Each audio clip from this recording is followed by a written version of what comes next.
네, 여러분, 저 한국 잘 다녀왔습니다. 브루스가 We missed him 그랬잖아요. 근데 저는 여러분들 안 보니까 너무 좋더라고요. 너무 편한 거예요. 그래서 이게 목회의 어떤 그 집이었구나 라고 생각되는 부분이 있었습니다. 여러분들은 이곳에서 장로님과 더불어서 말씀으로 잘 예배 드렸으리라 믿고요. 저는 그곳에서 첫 주는 가족들과 그리고 둘째 주는 장애인들과 함께 예배를 드렸습니다. 근데 두 곳에서 설교할 때마다요, 느낀 게 이게 제일 어려운 설교인 거예요. 가족들 앞에서 설교한다는 거 여러분 얼마나 어려운 줄 아십니까? 그래서 별로 할 말이 없더라고요. 설교 짧게 했습니다. 장애인들과 예배드리는데 역시 마찬가지예요. 알아듣지 못하잖아요. 거기다가 제가 쉽게 주일학교를 해본 경험이 있는 것도 아니고, 그래서 거기서도 설교 짧게 했습니다.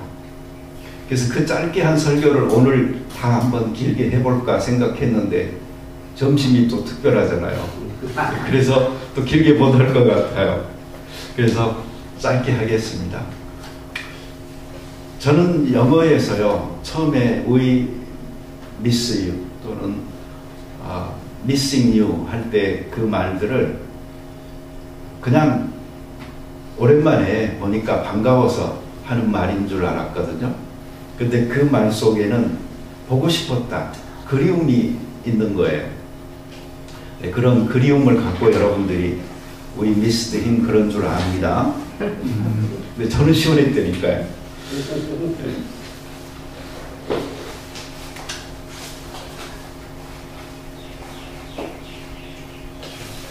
네, 함집사님 어서 오십시오. 저는 이 늦게 오는 분들을 진짜 환영하는 이런.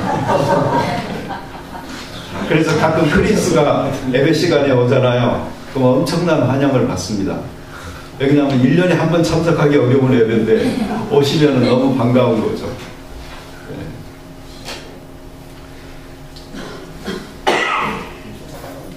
사람들은 저에게 아버지 하늘나라 가셔서 마음이 좀 슬프지 않냐고 많이 묻습니다. 저도 그런 느낌을 가지려고 굉장히 노력을 했었습니다. 그런데 실제로 슬픈 마음이 별로 안 들었어요. 근데 이번에 가서 저희 어머니를 뵀는데 저희 어머니 역시 마찬가지였어요. 기도하시는데 이런 기도를 하는 거예요. 하나님 아버지 감사합니다. 이런 좋은 일을 맞이하여서 자녀들이 먼 곳에서 오게 하시고 이렇게 기도를 하시는데, 이거 우리는 사실 어머니 걱정 때문에 거기 간 거가 많았거든요. 그런데 전혀 걱정할 바가 없더라고요. 그런데 나중에 어머니께서 이제 말씀을 하실 때 나는 너희 아버지 정말 좋은 시기에 잘 돌아갔다라고 생각한다라고 말씀을 하셔요. 사람이 못 오고 가는 이런 시기도 아니었고, 좀 풀렸을 때에 많이 고생한 것도 아니고, 또 일찍 가신 것도 아니고, 그 친구들이나 그 이웃들은 지금 이미 하늘나라 가신 분들이 많은데 오래 사셨어야 그러시면서요, 또 나보다 먼저 갔으니 다행이고 그리고 또 모든 게 어른들 덕이라고 하늘나라 먼저 가서 먼데 있는 자식들이 한꺼번에 이렇게 와서 또 다 볼 수 있으니 얼마나 좋냐 하시는데, 저는 거기에서 이 크리스찬의 죽음, 그 삶에 대한 태도, 이런 것들을 다시 한번 실제적으로 생각할 수가 있었습니다. 이곳에서 성금요일과 부활절을 보내고, 그리고 요즘 계속 또 사도신경을 하면서 예수 그리스도의 죽음과 부활까지 설교를 하고, 그리고 제가 갔었기 때문에 아마 이런 그 순간들을 좀 더 쉽게 잘 극복하고 또 기쁨으로 받아들일 수 있었던 것 같습니다. 감사한 시간들이었습니다. 오늘은 사도신경의 그 순서로 보잖아요. 그러면 하늘에 오르사, 승천하신 그 예수님에 관한 그 내용입니다. 예수님이 왜 승천을 하셨을까요? 그곳에서 오셨기 때문에 다시 돌아가시는 거죠. 우리 사람들도 하늘에서 왔기 때문에 하늘로 다시 돌아가는 겁니다.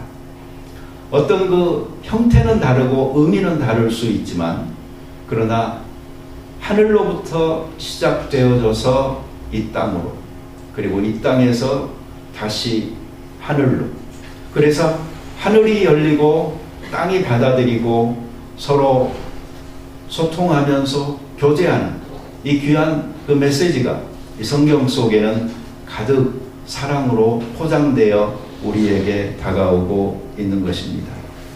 그래서 예수 그리스도의 탄생을 통하여, 그리고 그분의 고난과 그리고 승천을 통하여서도 우리는 하나님의 사랑과 또 하나님의 겸손을 느끼게 되는 것입니다. 이 독일에 보면은 똑똑한 사람들이 많아서 그런지, 과학적인 마인드를 가져서 그런지, 그곳에서는 그 예수님의 하나님 되심을 부정하고, 그것 때문에 예수님의 죽음과 부활과 승천과 이 모든 것들을 사람들이 어떻게 하면 이해할 수 있을까 하는 측면에서 연구하고 평생을 바친 사람들이 많이 있습니다.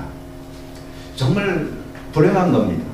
믿기 위해서 그런 것도 아니고, 또 믿었기 때문에 그렇게 살기 위해서 시간을 보낸 것도 아니고, 안 믿기 위하여 인생을 그렇게 허비하고 버렸다는 것은 정말로 큰 불행입니다.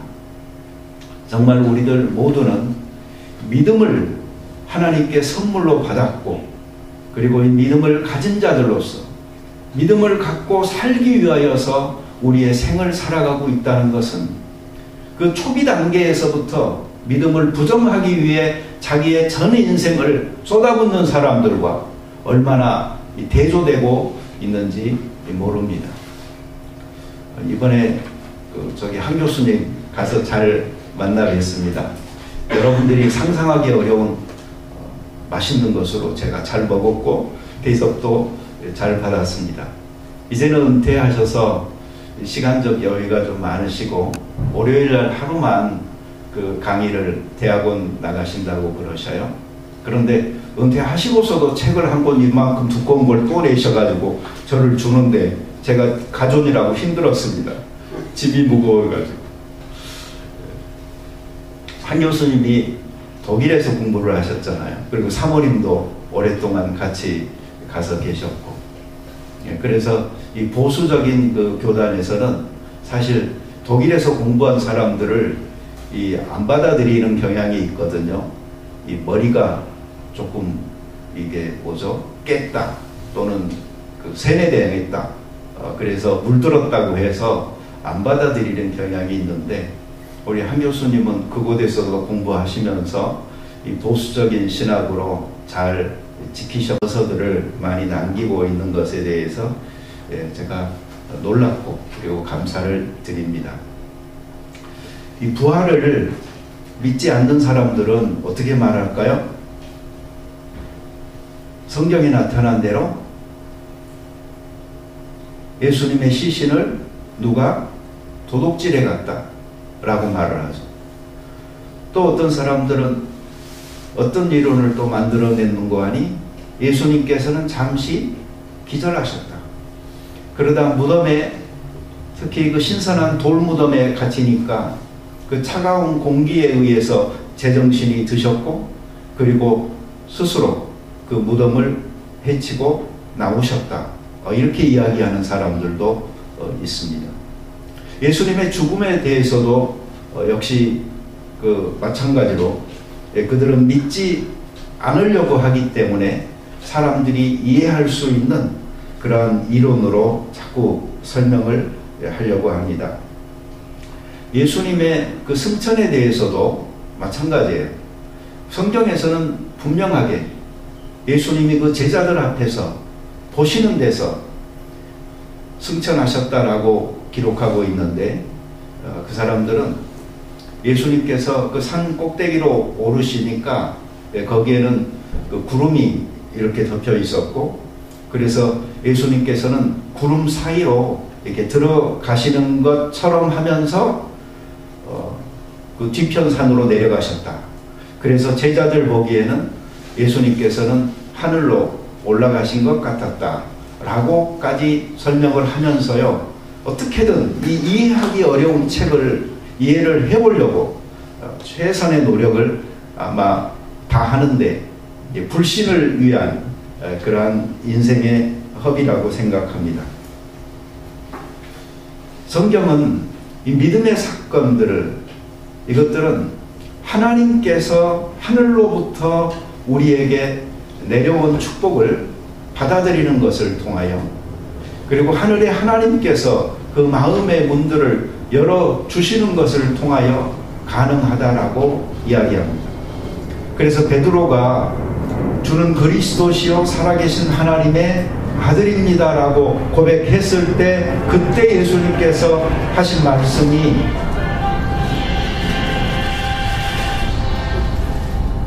바요나 시몬아, 이것을 너에게 알게 한 이는 혈육이 아니요 하늘에 계신 아버지시다 라고 말씀하시잖아요. 그 깨달음, 그것을 아버지께서 가능하게 하셨다라고 말하는 것. 너가 똑똑했기 때문에, 너가 나와 같이 오랫동안 시간을 보냈기 때문에 가능한 게 아니고, 바로 아버지께서 그 사실을 너에게 알려주셨기 때문에 그것이 가능한 것이다 라고 말씀하신 거예요. 성경에서 그 중생한다라는 말이 있죠. 그 중생한다는 말도 거듭난다라는 의미도 있지만 위로부터 난다라는 의미가 있는 단어예요. 그래서 이 중생이라는 말과 아버지께서 알게 해주셨다라는 그 말은 사실은 일맥상통하는 것이죠.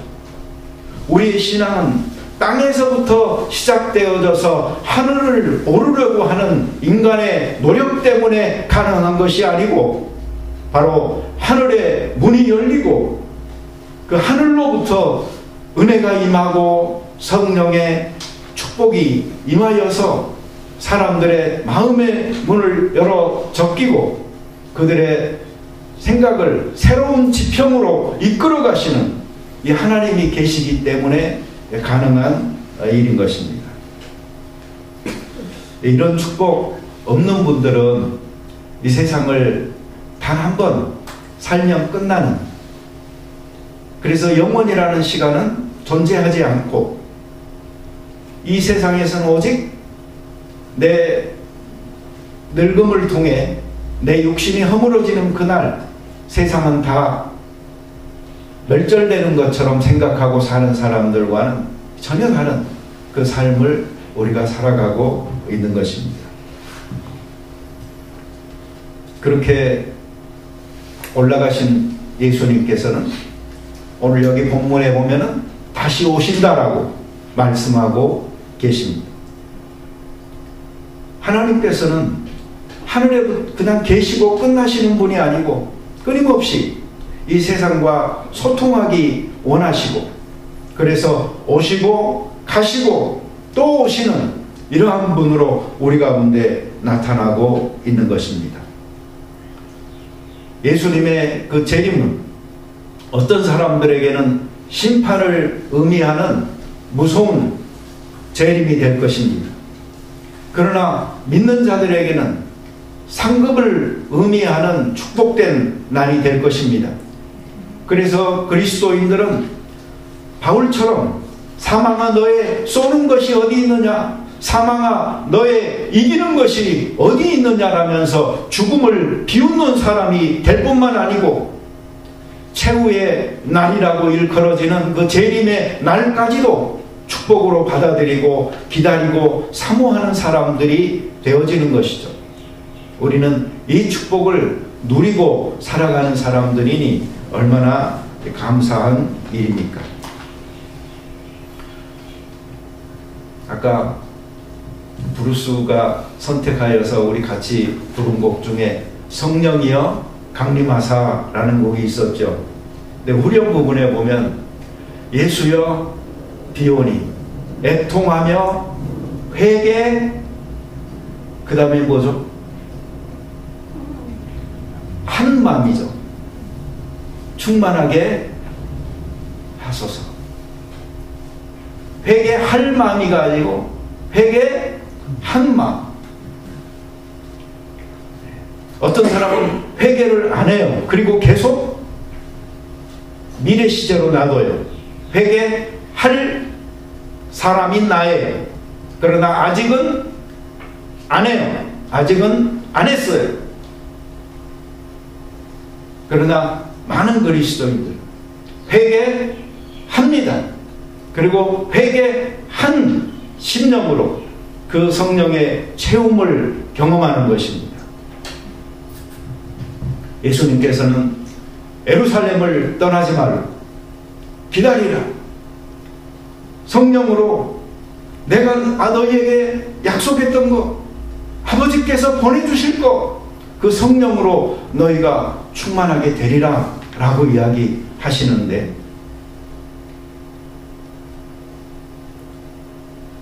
오직 성령이 너희에게 임하시면 너희가 권능을 받고, 그리고 예루살렘과 사마리아와 땅끝까지 이르러서 내 증인이 될 것이다 라고 말씀하시죠.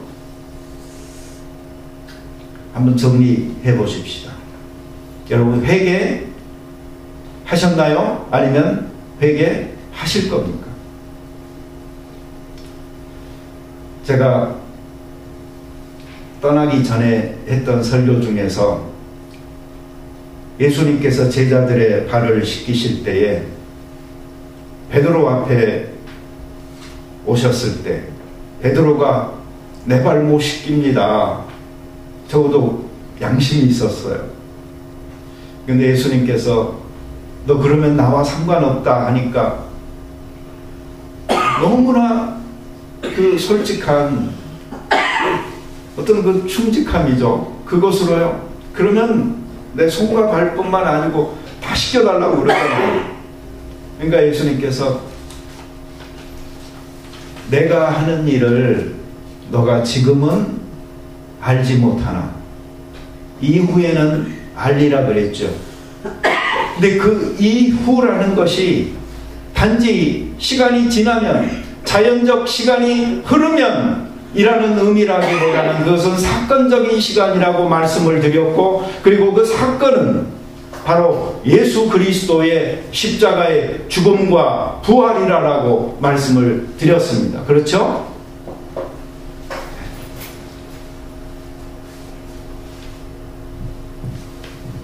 사람이 그냥 나이 든다고 이 영적 비밀은 깨닫는 게 아닙니다. 신앙생활이 그냥 오래된다고 그냥 깨닫는 거 아닙니다. 이 시간은 사건적으로 나에게 찾아와야 됩니다. 예수 그리스도의 그 죽음이 나와 상관 있는 죽음으로, 예수 그리스도의 부활이 나와 상관 있는 부활로, 그래서 나를 위해 죽으시고 나를 위해 부활하신 나의 주, 나의 하나님이라는 그 고백이 진정으로 드려지는 그 순간, 그 사건을 통하여서 위로부터 하늘문이 열리고 쏟아 부어지는 하나님의 사랑을 감당하지 못하여 내 마음의 문을 열어 적기는 그 순간에 찾아오는 이 경험이 있을 때에 우리는 예수님이 말씀하신 것들이 무엇을 의미하는 것인지를 깨달을 수 있게 되는 것입니다.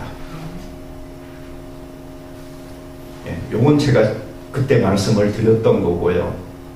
이후에는 알리라라는 그 말 속에는 또 하나의 의미가 있다라고 생각되는 게 회개입니다. 베드로는 말했었잖아요.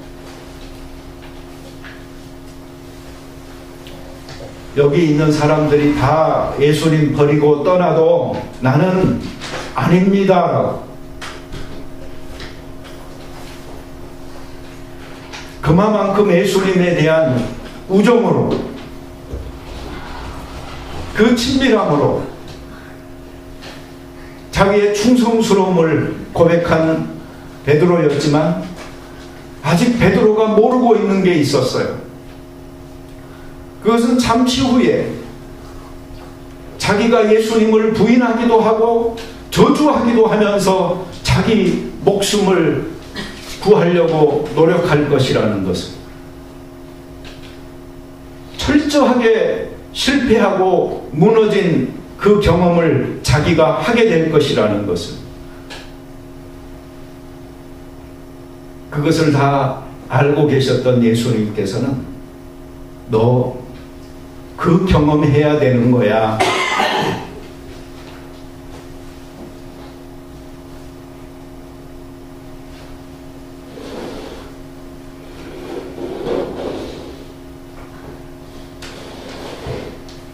사탄이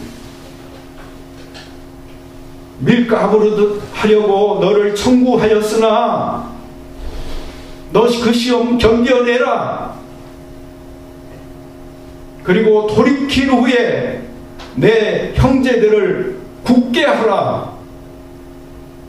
너는 리더인 거야. 진정한 리더는 그러한 실패의 경험을 통하여 굳건하게 일어선 사람이야.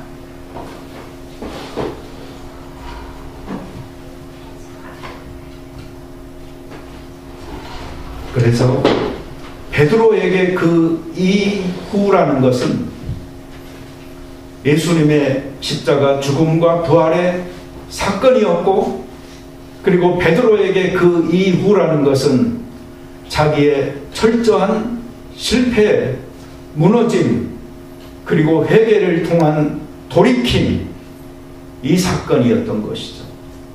이러한 것들이 우리에게 갖춰져 있을 때에 우리들은 너희가 권능을 받고, 그리고 복음을, 예수님이 사랑하여 예수님이 이 땅에 오셨고 그 사랑했던 사람들을 위해 죽으셨고 부활하셨다라는 그 복음을 전하는 사람들로 바뀔 수가 있게 되는 것입니다. 우리들 all over the church, 아까 불렀던 그 가사 중에 있었던 부분이죠. 이 모든 교회 위에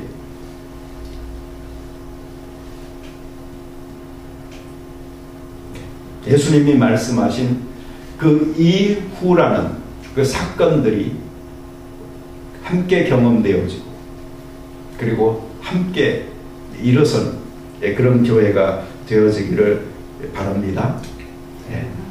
회개할 마음으로 접어두는 시간의 미래를 계속 연장해 가지 마시고, 회개한 사람으로 그 빈 마음 속에 채우시는 하나님의 깊은 이 어머니 주일 되어졌으면 좋겠습니다. 예수님 오셨다가요 호련히 가셨어요. 이 땅의 모든 어머니도 오셨다가 가십니다. 그리고 우리들 중에 많은 사람들은 이미 우리의 부모님들, 호련히 갑자기 우리 곁을 떠나신 부모님들도 많이 있습니다.